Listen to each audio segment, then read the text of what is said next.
Okay, we are at noon, and so I am going to get us started. For those that are here, welcome. My name is Elizabeth Apple. I am the Senior Training Manager here at Propel Nonprofits, and I'm here today with my colleague, Allison Wagstrom.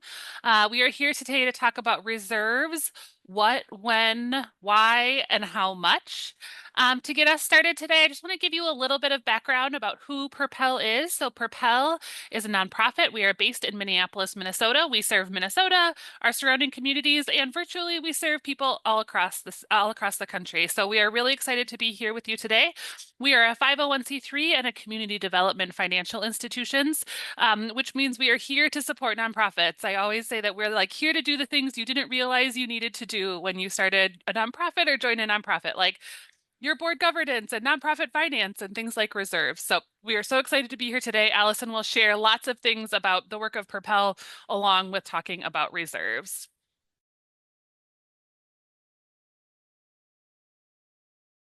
Today, I want to give Allison a chance to introduce herself and get us started.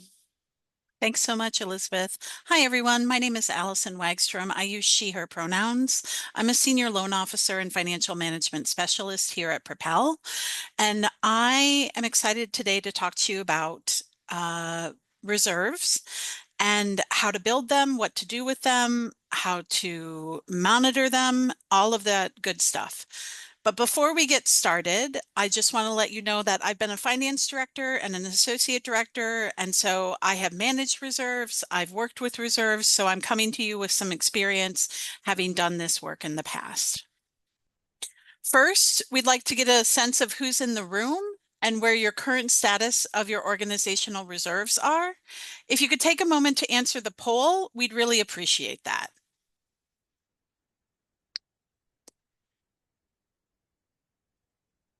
So we have a couple of options there for you, and it's just helpful for me for grounding to know how people are. Okay, it looks like we've slowed. Oh, people are picking back up. I'll give it a couple more seconds. Okay. Okay, so we have some people who are just starting out in the reserve process. We have some people who have a good majority of you are here looking for needing to decide how and when to use them. Some people already have that defined, and a couple of you are really just along for the ride. So I welcome you in. So the first thing we want to do is ask the why question. Why do nonprofits need reserves?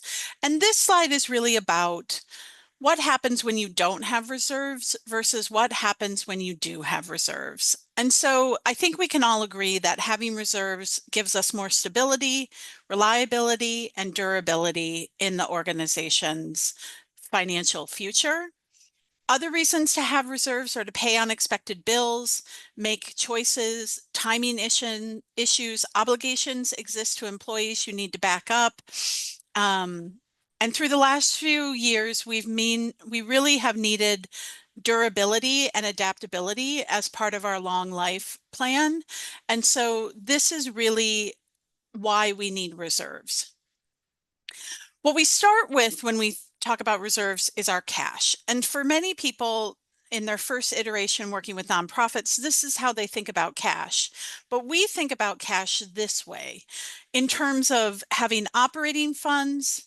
The teal is that restricted funding you have, so the cash you have on hand that you can't use due to programmatic restrictions or timing.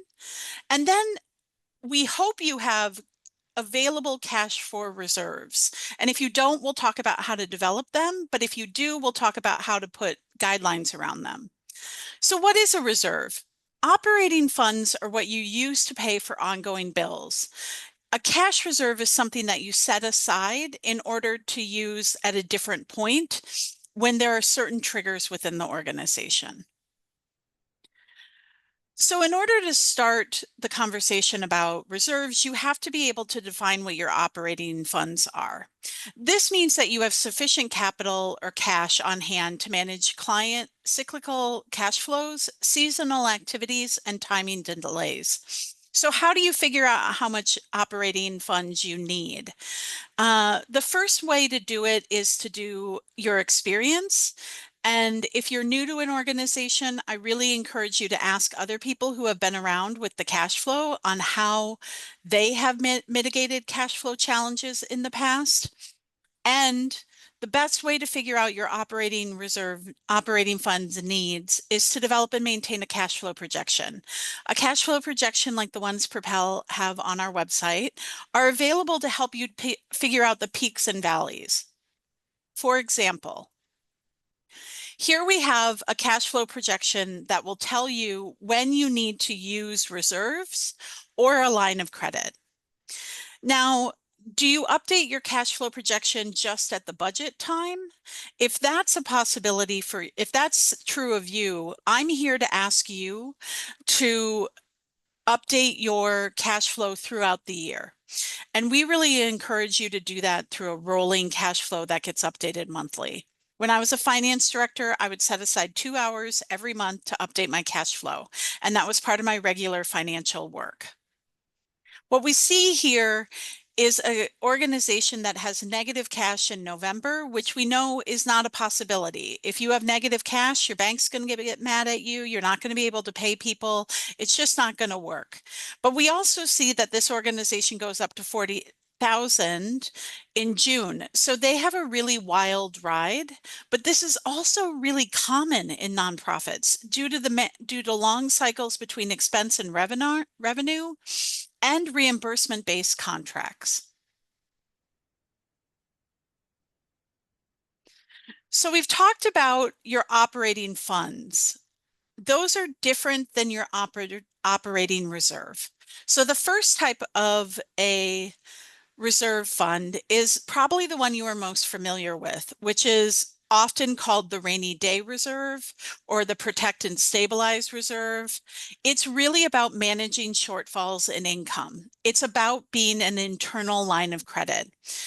Um, from the last slide, we could tell that we have used in the past cash that we needed to overlay on that time when they didn't have enough money, and they could have used a reserve fund to pay for bills during November and then replenish that reserve fund in June when their cash was high. Overall, the organization needs an operating reserve. It's kind of part of the things that you can have on hand that make it so that the organizational leadership and staff can do their work effectively. I like to say that a cash flow projection and a reserve fund is the executive director sleeps at night toolkit, and that having those two things together really help you experience an ability to be more creative and more focused on programs than just worrying about cash, which I know that that is some people's lived experience. And so I want to honor that. But I also want to say that you can work to develop an operating reserve. I gave you a little advance there. We have another reserve type. It's called the opportunity reserve. So if you've done your operating reserve, this is an opportunity reserve, which is when you take advantage of an opportunity when it arises. Things like testing out a new idea, funding a marketing strategy, maybe hiring a new position that doesn't have direct funding yet. It could be for new software. But it's also really important to have an opportunity reserve because this allows you to be nimble and adaptable, like we talked about in the very beginning. The third type of reserve is a change capital reserve. This is a reserve to transform the organization. This is the type of money that you set aside for when things are going a little different than you want them to, and you need to do a significant overhaul of the business model. It's also for big growth or big strategic plan implementations.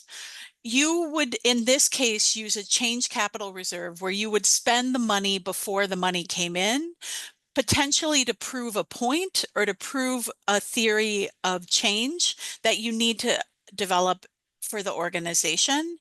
Change capital reserves are the kind of things that finance directors and executive directors wish for. They want to have money set aside so that they can prepare and make the organization long term. Now, some of you might own a building or a lot of equipment, maybe vans, expensive machines, and inevitable repairs and replacements are necessary over time. For example, I once ran an organization that had a sewer backup on it, and we had to spend $60,000 to repair that in our building and on the sidewalk outside our building. And that was money that we pulled out of our repair and replacement reserves that was existing for that exact purpose. Had we not had that reserve, we would have had to dig into our operating reserve, which would have impacted our cash flow throughout the year. By having set up a reserve for repair and replacement, it is cash available for non-recurring repairs or replacement of the organizations. Can you think of when you would benefit from having this? You know, some organizations are running really lean. They don't have an office. They don't have a lot of equipment, but a repair and replacement reserve doesn't necessarily make a ton of sense in that case. But if you have really specific things like a specialized website, a lot of Salesforce data, that can be part of what you use a repair and replacement reserve for.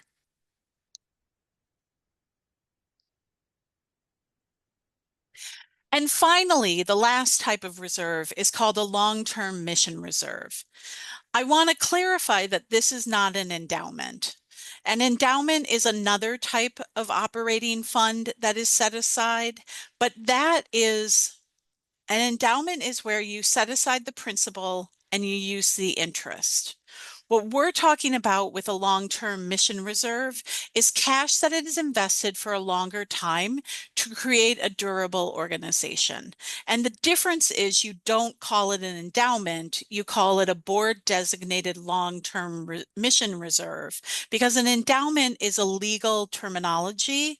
And once you put that money into the endowment, it is incredibly difficult to get the principal out to use for the organization's needs. So we talk about long-term mission reserves as essential for organizations that are big, have a lot of staff, are deeply invested in the work that they're doing, and need to know that if something were to go wrong, they can continue. I like to think about these reserves as a ladder. And you start at the ground with your working capital, which is not a reserve. It is just the ground on which you stand. Then your first rung is an operating reserve.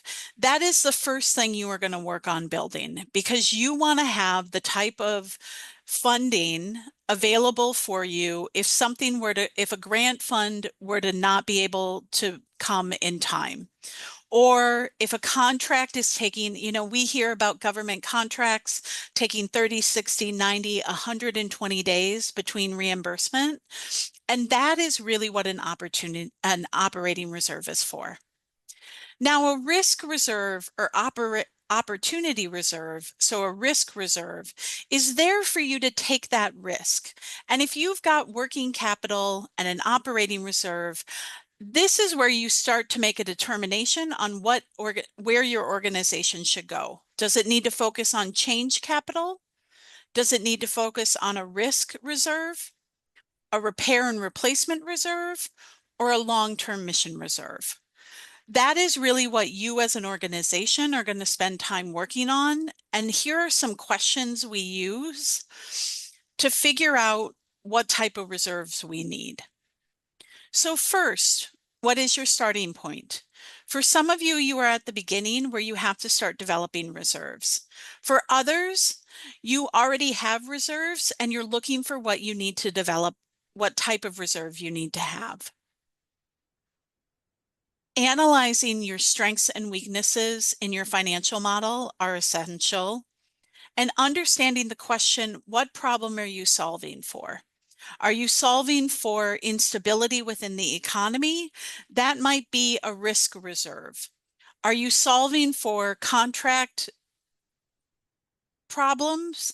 That would be a risk reserve. But if you're solving for bridging between contract payments, That is an operating reserve.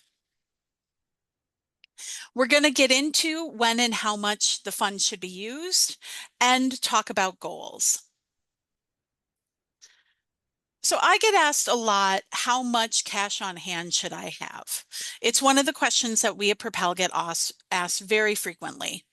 And it really depends upon what type of reserve you're building and the sizes of your organization. Setting your goal is essential as it drives your business modeling and your budgeting for how to get to that goal. Now, a lot of people have spent a lot of time trying to get in a reserve put together and maybe haven't set realistic goals for that reserve and therefore have struggled to develop reserves. We're going to talk about how to develop reserves that are sustainable and durable. But first, let's talk about the goal for the reserve fund. These are all given out in good intention, but they are not the reality for all organization. Not everyone needs a 2-year reserve. Now, if you hear 2 years and you feel like I'm so far away from that, you should know that a 2-year reserve is incredibly rare. That is just not what many people have. 6 months, 90 days, those are more commonly advanced for people. And the reason we give those recommendations is because they are important and give you space from which to make changes in your business model. And 1 year is kind of a lofty goal for most organizations. Most organizations are working with 60, 90, 6-month reserves.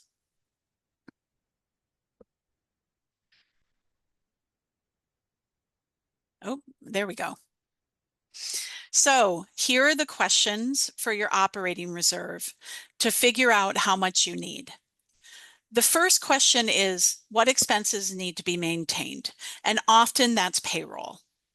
The next is you start with your annual budget and you calculate fixed, contractual, and core payroll expenses. So things if you have an office, like your office rent, things like your insurance, and things like your payroll and your healthcare for your staff. Those are really your core operating expenses that allow you to do the mission work. And you want to figure out how much that is each month. You also want to figure out, are there costs associated with funding? So if you have accepted a grant for $100,000 and you have to do programs X and Y, you want to make sure that you have enough reserves to cover that you are able to complete that work, because often grants don't pay for the full amount of a program. You're going to have to cobble some things together to make that work. And you want to keep that in mind when you're developing your operating reserve. You also want to be really honest with yourselves about how reliable your budgets are. So in this case, when I was building a reserve for someone, I went back and looked at their budget versus actual over the last 2 years to figure out what they had actually thought they were going to do and what they had done to help give us a sense of where they were in terms of budgeting. You also want to analyze your risk tolerance. How reliable is your cash flow projection? How much time do you spend working with it, and how much work can be done? And then you want to think about shocks to the system in the next year. And I don't have answers for what the next year is going to look like, but I do know that you all have deep understanding of your business models and can do some work around what are some additional funds we need to have on hand. You do all that work and you come to a number for an operating reserve. For the other reserves, you're really going to start with your strategic plan. If you own a building, I would say that your second reserve would absolutely be a capital repair and replacement reserve, because buildings are going to have problems that need to be fixed. That's just something you have to prepare for. And so if you don't have one of those and you own a building, I encourage you to do the operating reserve first and then the building repair, or do them collectively and give money to both of them each month so that they develop. In addition, for the change capital reserve, you want to think about your business model. What is going on with your business model that makes you uncomfortable? Where are the areas in which you feel like you are overinvested in specific funders? Where do you think you are underinvested in specific funders? And the same can be said for your long-term and long-term operating reserve. Now, again, that's not an endowment, it's a board designated reserve, and it is really the long-term goal in reserve planning. Before I move on, I just want to say, like, a lot of this conversation is really about risk tolerance within the organization and the staff and the board. Everyone's going to want more money than you can probably put into a reserve. So you need to have a good conversation about risk. So what is your starting point? If you're starting from scratch, you're going to need to figure out how a business model can spin off a little bit of money each month to put into a savings account. If you have one or more reserve funds to build from, you're going to need to figure out what type of reserves they are and how big they need to be for each of those types of reserves. If you already have cash on hand and you're just starting out to figure it out, I encourage you to think through the 5 different types of reserves and make 2 your focus. Start with 2. Don't start with all 5 because humans need to feel wins. And when we start working on too many reserves at a time, it can feel overwhelming, like we're not going to be successful. We've covered a lot of ground in the time we've been together. We've talked about 5 different types of operating reserves.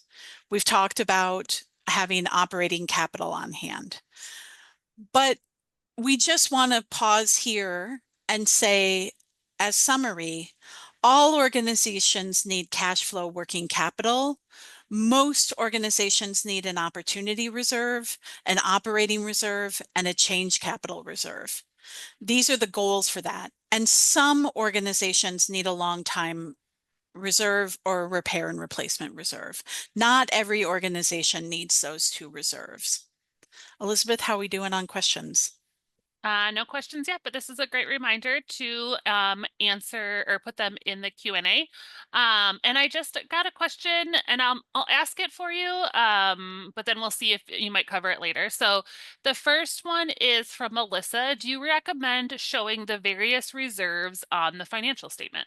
I absolutely do recommend showing the financial reserves on the financial statement. And later in the presentation, I'll show you how we actually like to call that out. It's a new equity class off your unrestricted net assets. I got really technical there, but I think Alyssa probably had the ability to understand that. Okay. And then another question. So Katie says that she is very interested in models around reserves that help organizations to break out of individual organizational security mindsets and help us think more about ecosystem infrastructure and sustainability. Do you know of any models that orgs or foundations have explored around this? Example, like a shared revenue, a shared reserve fund between aligned organizations. You know, I don't know about that. And part of the challenge with that is, of course, the differing risk assessments of different organizations. But it sounds like a really wonderful thing to explore. Most foundations at this point are, at my understanding, I have not heard of a shared operating reserve between organizations. But I love that idea, and Elizabeth and I will absolutely put that into our organizational hopper to make sure Mm-hmm. that we keep eye on that. Yeah. Can you talk a little bit? I'm going to do 2 more and then we'll keep moving and we'll come back to more as we later in the session. How do reserves look on your annual budget? Ah. So we talk a little bit about that, but in your annual budget, when I was a finance director, I actually put savings to reserves as a line item on my budget. Because then you know you'll do it, right? Instead of, And then the reasoning behind it really was I needed to prove to my team that we could do it.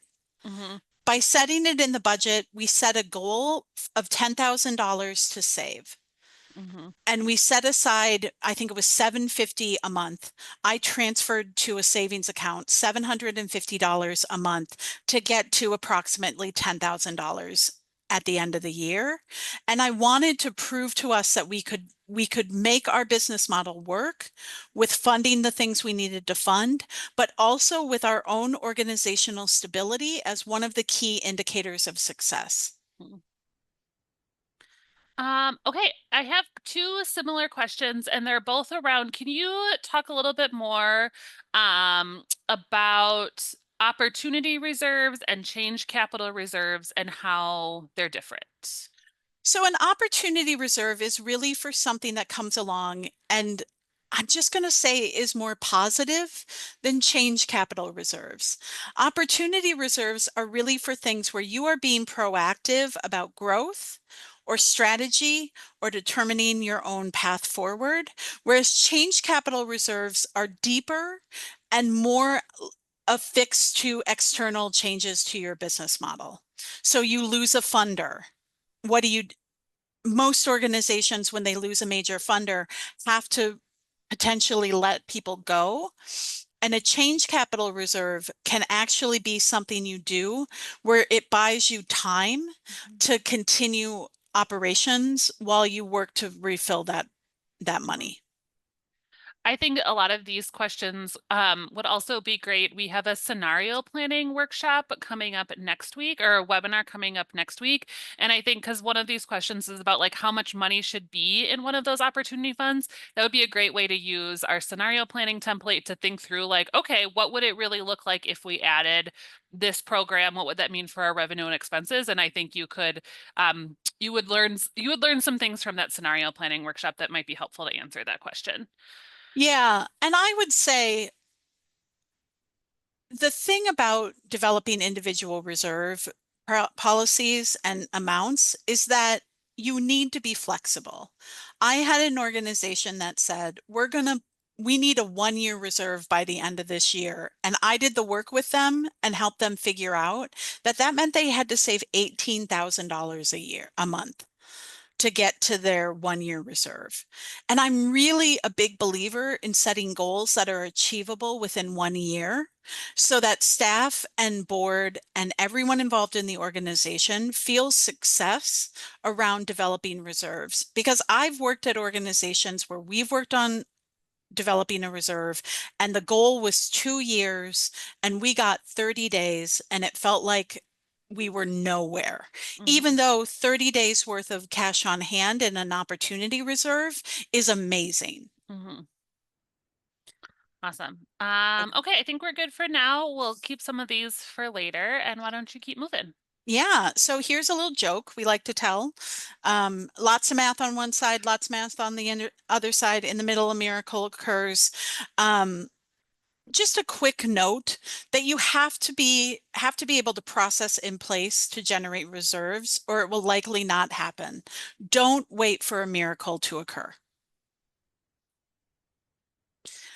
So building a reserve fund. How do you build or grow the existing reserve funds you have? The number one way is through accumulating operating surpluses over time. The way that I talked about, where we said we're going to have $10,000 in a surplus at the end of the year, and we transferred money each month. That was one of the ways, and it's not radical and it's not out of the realm of possibilities for each organization to transfer $100 into a reserve or $150 or some small amount of money just to get your feet wet in doing this work. In addition, some people get unexpected or large gifts. And as part of that, building a reserve should be part of your strategy. So I was at an organization that received a significant gift. And what we did with it was we divided it up into four reserves. And we left a little bit for playing around with and using for things like improving salaries and improving healthcare for the organization. And then we put together four reserves. We fully funded two, and we had two that we needed to fund after that gift. So I wish for you an unexpected windfall. I wish for you that opportunity to get a large gift and have the opportunity to parse out different types. But I really do want to say that almost all reserves come from operating surplus.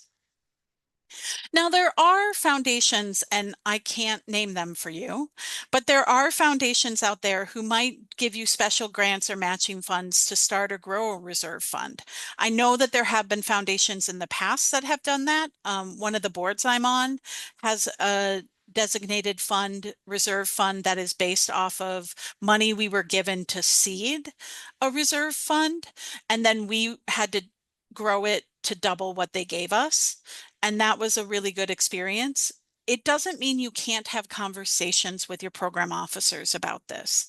If you are getting good operating funds and you're still looking for some support, there are people out there who are on board with the concept of reserves for organizations. And then the final one is to build it into your fundraising campaign. So when you're developing your development plans, a lot of us are really working really close to the edge, but there is a certain donor for whom this is interesting. And I think that that is something to keep in your mind. Talk to your development staff about it, talk to your board about it. It can be something that a board can put together with their gifts in a specific year. I've heard recently the phrase a capacity campaign instead of a Mm, capital campaign to mhm. like build up some of those funds. And I think that's really interesting. Yeah, that's a really good way to frame it. Thank you, Elizabeth. So building a reserve fund, the first thing you want to do is commit to an annual surplus. And I know that can be really difficult for some of you, but I want you to say that the only way out of financial instability is through an annual surplus. You also need to fully fund depreciation to build available cash. So if you are an organization that has significant depreciation, you need to look at, is it possible for us to fund that depreciation? Which means that when we say fund your depreciation, what do we mean? What we mean is if you have $10,000 worth of depreciation, at the end of the year, you should be able to transfer $10,000 of cash into a bank account because your depreciation is a non-cash expense that then can be turned into a cash expense if you fully fund it. If it helps, as I said, include operating reserves as a line item in the budget. I did that when I was a finance director. I did it at all of my organizations. For many, it was a change to think about it that way, but it was an incredibly important tool in order to be able to figure out what do we need to do and how are we going to get there. So I feel like I've talked about this a lot, but I really do want you to establish realistic goals and commit to them. I want you to look at what is possible within the next 365 days and commit to developing a reserve that can be funded at that point. It doesn't have to be all the money you need, but if you could end the year with $5,000, if you're a small organization, that can be really powerful to have that money on hand. And I will say, I know from our foundation um, friends that reserves are good things. They agree that you should have them. They're not going to penalize you for having a reserve. And recognize that cash reserves accumulate in increments. They're not going to grow significantly over time without some significant work done on them.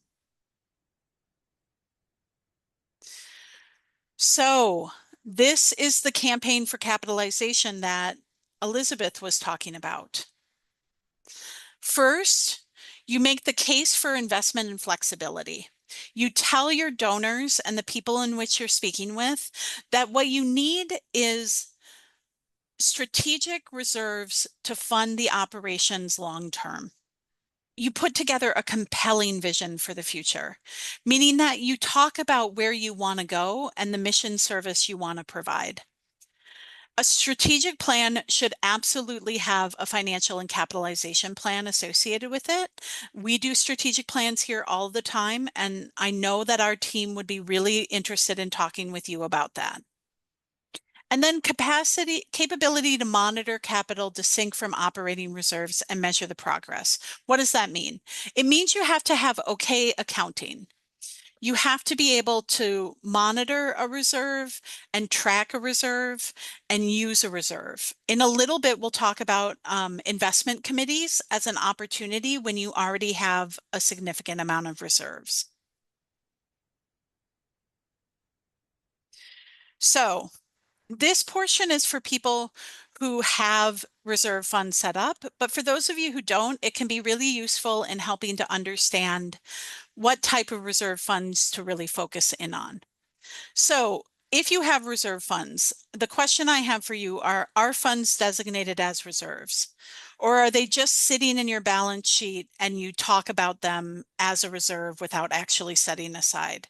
Setting up reserve policies and communicating about reserves are important. Ask your finance team to see if you have policies already about reserves. Think about how to communicate a reserve policy and using reserves with your team. And we have on our website a sample reserve policy. I know Elizabeth's going to drop it in the chat in a little bit, but we have this available for you. It's absolutely helpful in setting out a reserve policy because the thing that's really important about reserves is having them. But then it's about when you have to use them, how are you going to replenish that fund? So if we spend $10,000 of our $30,000 reserve, when we spend it, we have to have a plan to replace it. And that's really an important part of reserves as well. Got a good stopping point before we transition into using operating reserves? Are there questions? Yeah, I have a couple questions. Hold on, I'm just sharing the operating reserves resource in the chat. I think this one, there's a couple that are directly related to what you've talked about. So, someone asked for depreciation, specifically with buildings, the depreciation schedule can significantly outpace what the actual future cash costs for repair and replacement. In these cases, is it justifiable to allocate only a portion of the depreciation to cash? Or do you want me to tell them to talk to our accounting and finance team to talk about I that? know, understand exactly Okay. what they're saying. Yep. Uh, so for organizations that have significant building depreciation, I recommend starting with partial coverage of the depreciation and then moving to full if you are able to do partial. It is for affordable housing, I will say it will always be a struggle to fund your depreciation. If you are an affordable housing organization, that's my like general caveat for funding depreciation. When you have significant buildings, and we're talking $400,000 to $500,000 worth of depreciation, it becomes almost impossible to fund that depreciation fully.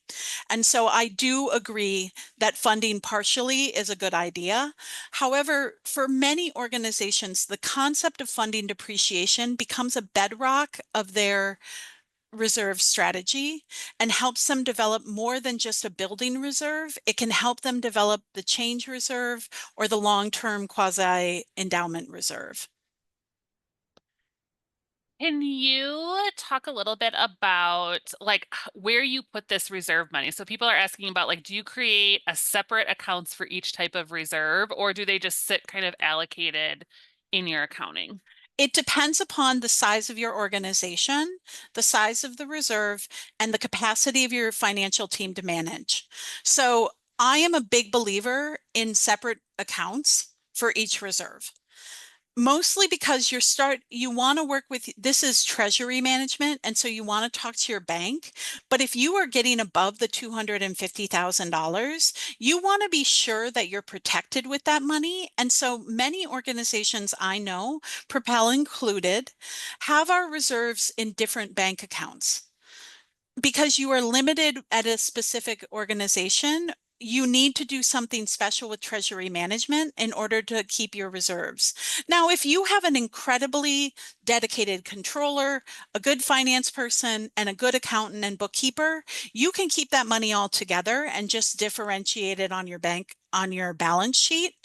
But if you are just starting out, and you want to create that barrier between using the cash and not using the cash, I absolutely encourage you to think about other bank accounts. Mhm. I think you touched on this a little in your earlier slides of like how to talk to funders about a reserve policy, but Claire asks, we are a majority funded by restricted grants that don't allow for them to be used for Mm. anything else. Maybe also contracts, right? It seems like our only options for reserves are contributions from individuals or interest from the bank. Am I missing something? Is her question. No, you're not. I feel for you, and my finance director heart really goes out to you. When reserve, it is an opportunity to talk to those programmatic funders and have a conversation with them about how difficult program funding is to develop long-term reserves. And this is about relationship management. It's not necessarily about the yes or no at the end. It's about recognizing that we have parity with our donors and that we should be on the same page about what the long-term goals of the organization are. Mm. Okay, I have one last question before I let you move on because I know you'll love to talk about this one. Can you talk about the role that a line of credit can play? Oh, absolutely. So many organizations that are struggling with getting reserve funds up and running will actually come to Propel for a line of credit and use that as their reserve fund. The only thing about that is you're paying interest on it instead of earning interest. So I have worked with clients in the past that as part of a longer term loan strategy, we have put into an agreement between us that they will save money each month so that the loan will be part of their organization, but we work collectively through supporting them and helping them get reserves, that they'll use the line of credit while they try to build up reserves, and that the line of credit's amount will go down based upon how much their reserves will go up. Ooh, cool. Okay, those are all the questions I have for now. Great. So, when is the right time to use operating reserves? This slide is really about when it's not the right time to use operating reserves. And this is a really big, important part of operating reserves.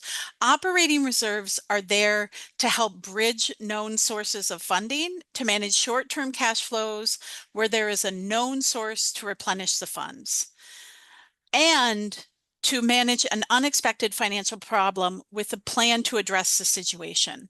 It is not in existence to just fill a budget hole. Because I want you to remember how long it's going to take you or how long it has taken you to raise that money. For example, I had an organization that had a $100,000 reserve and they had a $50,000 deficit one year, and they just used their reserves to cover that deficit in the first year. But then in their second year, they hadn't faced the problem that they needed to face in their budget issue, and they only had $50,000 left over, and that made their operating a lot harder. It's about figuring out how to develop a business model that can turn out just a little bit of money so you can save it. Now, for the other reserves that we have talked about, when is the right time to use it? The key word in this is strategic. You want to use this money for strategic developments, strategic growth opportunities, strategic new programming opportunities. You want to be strategic. It is not the time to use it to just cover a budget shortfall. And that's all I'm going to say on that. I don't feel I need to to, chop down that tree again. Now, here is where we've put together the group of people who are going to talk about reserves. We've done some financial analysis and come up with a number. And now we're going to figure out what is our actual reserve policy. First, you want to have the policy cover the purpose of the reserve fund and the definition of the intended use. That's super important. And I can tell you that I have been on boards where that is not documented, and we are left wondering what that money was for. And that can be really awkward. It also can take up a lot of strategic time. And so do yourself a favor and be very clear about the purpose of the reserve funds and the definition and intended use. You also need to put in the target goal, the minimum, and other benchmarks. So let's say you have $20,000 in a reserve and you can use 5,000 without having to replenish it immediately. But if you use 10,000, you have to put a plan in place on how you're going to get back there. And then another part of reserve policies are authorization. Most reserves are authorized by the board of directors based upon information provided to them by staff. And then guidelines or restrictions for investment of the fund. This is where you think about investing your money. I am not someone who can give you investment advice, and neither can Elizabeth. We have not taken our Series 6 and 7 licenses. But what I can tell you is some orgs have an investment committee with people who are actually created and work together to put together an investment policy. On my organization where we had the sewer backup, we had a policy that we did not want. We wanted most of our money to be invested in green energy. And so we had to take certain steps to ensure that that was possible. Now, if you're just going to put it in your bank account and maybe two different bank accounts, you don't necessarily need to have significant amounts of conversations about investments, but it's absolutely essential because you might want to put things into a CD and ladder CDs over time that can give you a little bit more interest. Because the other part of a reserve is a reserve can start generating a small amount of interest for you for your bottom line. My investment committee, I just want to say, met yearly. It was not a monthly meeting. It was a yearly meeting. So that's something that I consider to be important. And I'm happy to talk to you offline about my experience working with an investment committee. So in the beginning, we had a question about how do we differentiate our reserves. Here is an example, and let me get my colors. Here's an example of how it looks. I'm struggling with the annotate function today. I can see I can see your mouse move. So if you just want Okay. to circle it with your mouse. Yeah. There we go. That is a board designated reserve. And board designated is how it shows up on the QuickBooks account, but you can change that to say like opportunity reserve designated, capital change fund designated. You have the capacity to do that in statements to actually set these apart. And what I want to highlight is you'll see that our total unrestricted net assets, and if you're struggling with that concept, I encourage you to sign up for Fundamentals of Nonprofit Finance. That would be on our website. You can see we have $657,000. Of that, the board has designated about $250,000 as their reserve, which is about, for this organization, it's a little bit under, it's 3 months of payroll.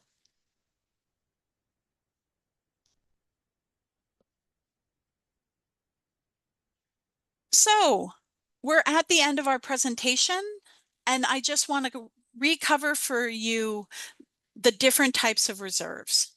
First, we have the ground that we stand on, which is our working capital. It is not a reserve. It is what you figure out with your cash flow projection, how much money you just need to keep in your bank account so everybody sleeps at night. Then you build an operating reserve, which is your rainy day fund. And that is typically 3 to 6 months worth of financial cash set aside, but it also can be just 1 month. You might not need a full 3 6 months. Then there's the risk or opportunity reserve, which is where you're taking forward motion on your mission versus the change capital, which is where something has happened and you need to do some readjustment to your business model, but you don't want to have to go into deficit-based mindset. The repair and replacement is when you have significant equipment and a building, and the long-term mission is the goal for which we are all working towards, which is where you just have cash on hand to stabilize the organization long term. Remember, what do you need? When do you need it? And how much do you need? And finally, how will you maintain it? So now we're just going to ask you what steps is needed to address your organization's reserve needs. We'll pull that up to see what your next steps are.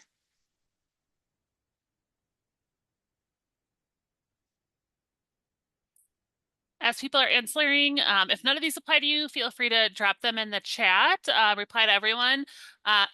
While people are answering too, Maureen gave a shout out to Fundamentals of Nonprofit Finance. She said it was awesome. So if you haven't taken that from Propel yet, we welcome you to sign up for that course as well. I put the link into the chat to our next one.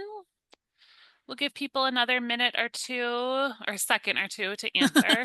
Not minute. It was like that time when we were like, we'll be back in 20 minutes. We were Yes. like, wait, no, that's not what we meant. Whoops. Okay. Okay. See.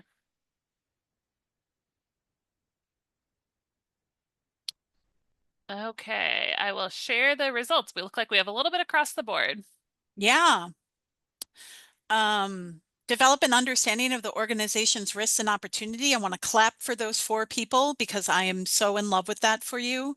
Incredible conversation to bring back to a team and really dive in.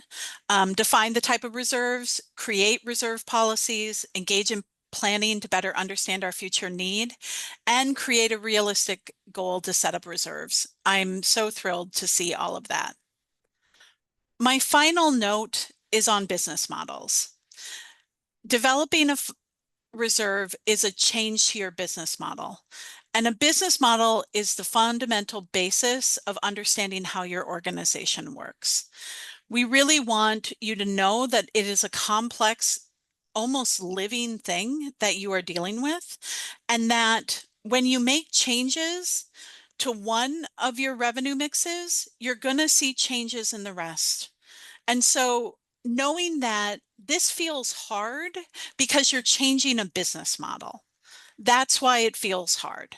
And you're also doing it in a time when we're feeling uncertainty in the whole as a sector. But I encourage you really to look forward and see a path forward that allows you to do reserves. Elizabeth? Yeah, I think I have, we'll see if a few more questions come in, but I'll do one final one while this information is up on your screen. Would board designated, so a board designated reserve, is that in the bylaws or is that a resolution during a board meeting? It's a resolution during the board meeting. Mm-hmm. It's not in your bylaws because your bylaws change very specifically, but and changing your bylaws every time you need to change your reserve would be a big undertaking. So we set it up as a separate policy. So my organization has a reserve policy that is reviewed yearly by the finance committee and the board of directors and the senior staff. Awesome. Okay, those were the questions for now. There were so many great questions. These are always more fun when people are super active in the Q&A box. So, one thing I want to offer as a service that you might want to take advantage of is we host office hours. So once a month, we have open office hours. You can register for a time slot, and these are times where you can chat with any of our financial specialists or lenders or strategic services consultants about this work. So feel free to register for a spot and kind of think about what you're going to talk talk about. If you want to talk about reserves policies, I bet Allison would love to talk to you. The next thing I want to chat about is the upcoming trainings that we have. So there are free webinars coming up. Those are August 5th. So next week there'll be a scenario planning webinar. And also in September, boards in times of uncertainty, because it is all uncertain. And then we also have these workshops coming up. So workshops are paid opportunities. Some are virtual, some are in person, in August and September. So I want to make sure that you have those. And then finally, I want to share a session evaluation for you as well. If you have any feedback that you'd like to share, thank you for sharing them in the chat. But if you have any other feedback, you can put that in our session evaluation. And then also, Allison's information is on here. Propel is truly always here for you. So if you have any questions or follow up, or you think of something tomorrow, feel free to reach out or sign up for office hours. Thank you, Allison, and thank you all for being here. Thank you so much, everyone. Bye.